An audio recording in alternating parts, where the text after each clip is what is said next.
qui cette semaine nous emmène à Cherbourg où certains bâtiments ont marqué l'histoire de la ville. Ce soir, l'hôpital maritime, inauguré au XIXe siècle et qui a fermé ses portes en 2002.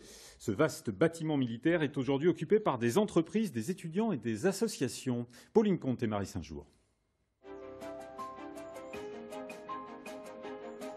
Ils ont arpenté ces allées verdoyantes et ces couloirs pendant plusieurs années.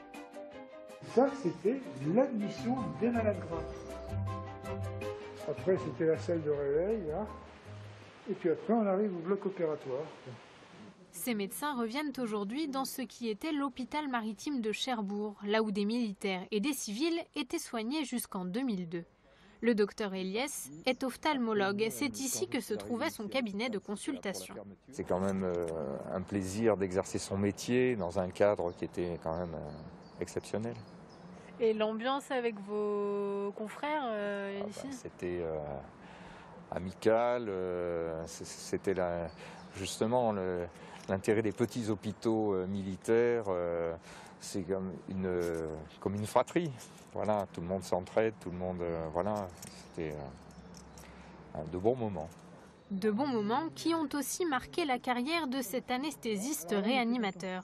En 1977, le docteur Leluan est chargé de créer le service de réanimation de l'hôpital.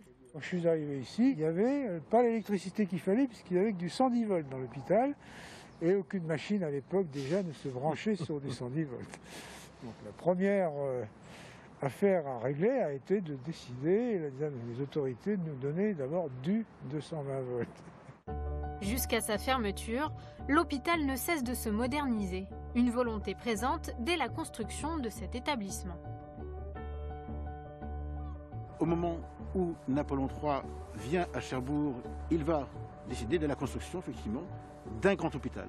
Un grand hôpital dont la façade, par exemple, si vous regardez la façade, fait 202 mètres de long. C'est absolument énorme, c'est vraiment très impressionnant.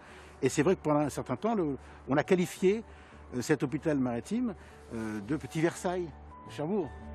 L'empereur voit donc les choses en grand. L'hôpital est installé sur un terrain de 10 hectares à la végétation luxuriante. Des essences exotiques, un potager et un jardin de plantes médicinales sont cultivés dans un but bien précis. Promener, respirer un air pur, qu'effectivement on puisse rétablir plus rapidement un bon état de santé des patients admis ici donc, à l'hôpital. C'est très très important. Ça faisait partie, je dirais, des prescriptions de l'époque. Inauguré en 1869, l'hôpital maritime se transforme. Les chambres des patients accueillent maintenant des étudiants. Des entreprises s'installent dans les anciens cabinets de consultation et le monde de la culture se fait une place. C'est un lieu d'échange, de rencontre où les gens vont soit pratiquer différentes activités culturelles, donc ça peut être des pratiques amateurs, des rencontres avec des artistes professionnels qui sont ici présents dans le cadre de résidences culturelles.